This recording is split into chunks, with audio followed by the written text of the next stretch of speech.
Hey wine lovers, welcome back to our fourth episode.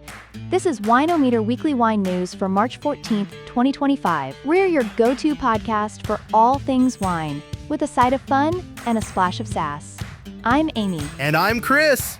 Before we dive into today's juicy stories, do us a favor, follow, subscribe, and share this podcast. It helps more wine lovers discover us. And hey, the more, the merrier.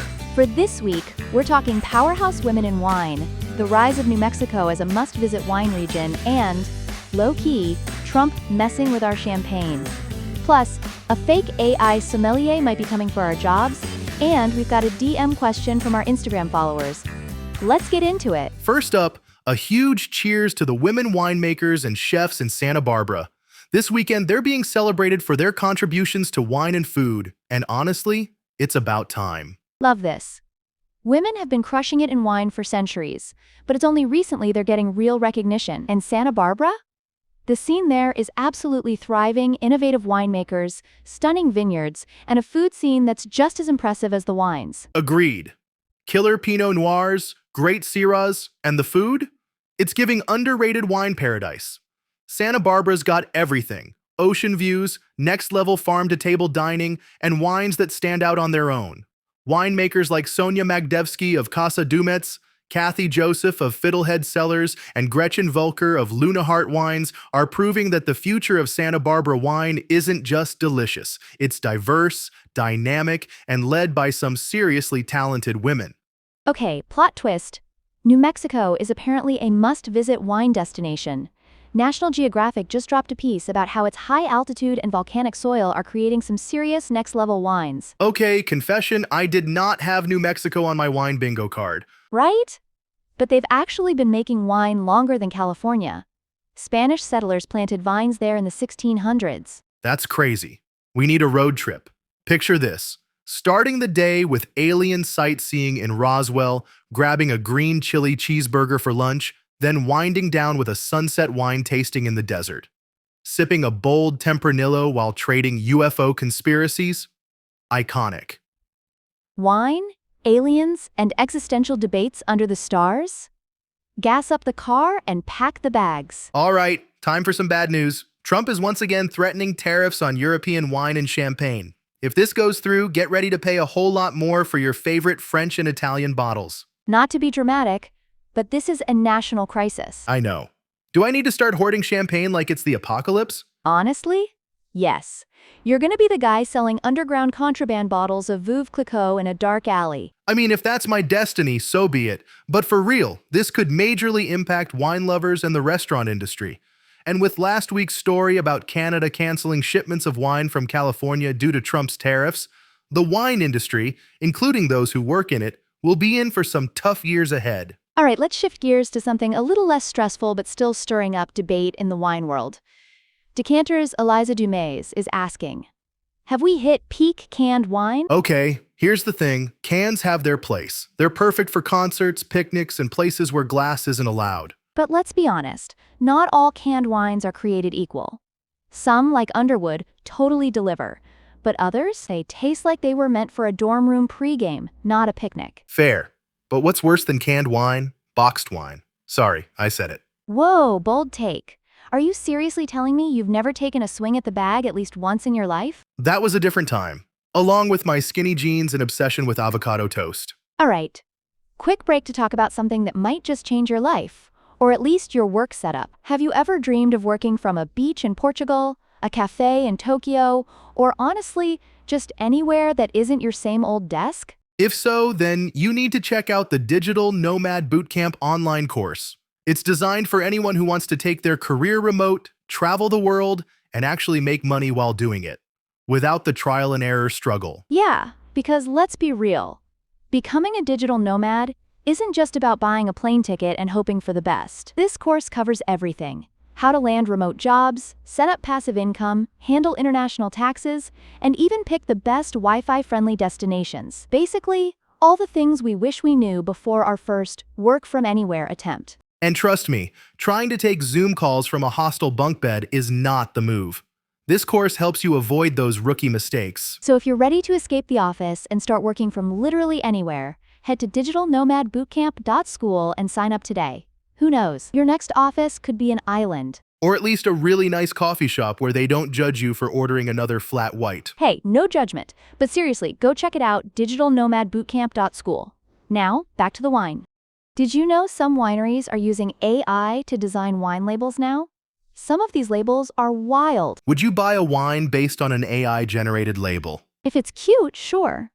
But if the label starts talking to me, that's a hard pass. Imagine scanning a bottle and it starts pitching itself like a car salesman. Hello, I'm your perfect wine match. Nope. Might as well try and sell me a Tesla while you're at it. It's giving Black Mirror. AI might be changing how some wines are made, but let's flip the script. Organic wine is thriving by keeping things natural. While overall wine consumption has been slipping, Beverage Daily reports that organic wine sales are growing nearly 10% year over year. That's huge. People are ditching overly processed wines and looking for cleaner labels, sustainable farming, and wines without synthetic pesticides or additives. They even found that organic vineyards now make up over 6% of total global vineyard area, and that number is only going up. So while some parts of the wine industry are struggling, organic wine seems to be the exception. Yeah, and it's not just a small niche thing anymore, it's mainstream. Even big retailers like Whole Foods, Trader Joe's, and Costco are dedicating entire sections to organic and biodynamic wines. And let's be real. For a long time, organic wine had kind of a bad rep, like it was something you wanted to like but didn't actually want to drink. But now, winemakers have leveled up. You've got Frey Vineyards in California, Chateau Marie in France, and Emiliana in Chile producing organic wines that easily compete with conventional ones. Some of them are even winning top awards. Yep, and this is exactly what younger consumers, millennials and Gen Z, are looking for. We've already seen it happen with organic food, craft coffee, and clean beauty, and now it's happening with wine. People want transparency, sustainability, and something they actually feel good about drinking. And let's be honest, a lot of conventional wines don't exactly advertise what's inside the bottle. Organic wine removes that mystery. And the numbers back it up. Research shows that younger wine drinkers are way more likely to choose organic or biodynamic wines than older generations. It's not just about going green. They actually care about what's in their glass. So yeah, while some parts of the wine industry are scrambling to keep up with changing habits, organic wine is riding the wave perfectly. Right? So, if you haven't tried organic wine in a while, now's the time. It's not just about sustainability, it's about better wine. Period. Let's talk aging white wines. Which ones actually get better over time? I tried an aged Chardonnay once and it tasted like liquid gold. Meanwhile, I let a Sauvignon Blanc sit too long, and when I finally opened it, it had all the charm of overcooked asparagus water. Yeah, now all whites can handle the pressure. Speaking of trends shaping the wine world, social media isn't just influencing what we drink, it's changing how we drink.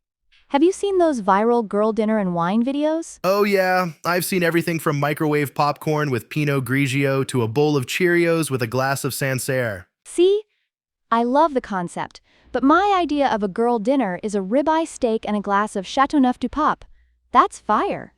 Okay, we got a DM from one of our Instagram followers at wine.o.meter, and we have to talk about it. They asked, what's the best wine for a breakup? Oof. First of all, sending hugs to whoever sent that. Second easy. Malbec. Bold, brooding, and dramatic. Maybe with a sidecar of Adele. I love that. But hear me out. I'm going with Barolo. It's rich, complex, and takes years to mature. Kind of like healing. Wow. That's deep. You okay? I promise I'm fine. And hey, if you have a wine-related question or dilemma, DM us on Instagram at wine.o.meter. We might just feature your question in a future episode. All right, Chris, let's settle this. I'm already thinking about dinner tonight. What's your go-to seafood and wine pairing? If we're talking sea bass, I'm going with a dry Riesling from Alsace. Bright acidity, a little minerality, and just the right amount of elegance to keep things interesting. Love that. And for linguine and clams? Albarino. It's citrusy, mineral-driven, and made for seafood. Or what if I said grilled octopus with an Assyrtiko? That minerality? Unreal. Okay, now I'm starving. Let's wrap this up before we order seafood mid-podcast. That's it for this week. Thanks for tuning in to Wine-O-Meter Weekly Wine News. And don't forget to follow, subscribe, and share. You can find us on Instagram and YouTube at wine.o.meter. See you next Friday. Cheers. Cheers! Wine-O-Meter Weekly Wine News is a DCG Arts production. What if I knew a way for you to work remotely on a beach in Thailand, a rooftop in Barcelona, or a cafe in Paris? Visit digitalnomadbootcamp.school to learn how to land remote jobs, qualify in another country as a digital nomad, and use AI to work less while earning more. This streamlined course is perfect for content creators, entrepreneurs, and freelancers. Remote work and financial freedom is one click away. Visit digitalnomadbootcamp.school to enroll today.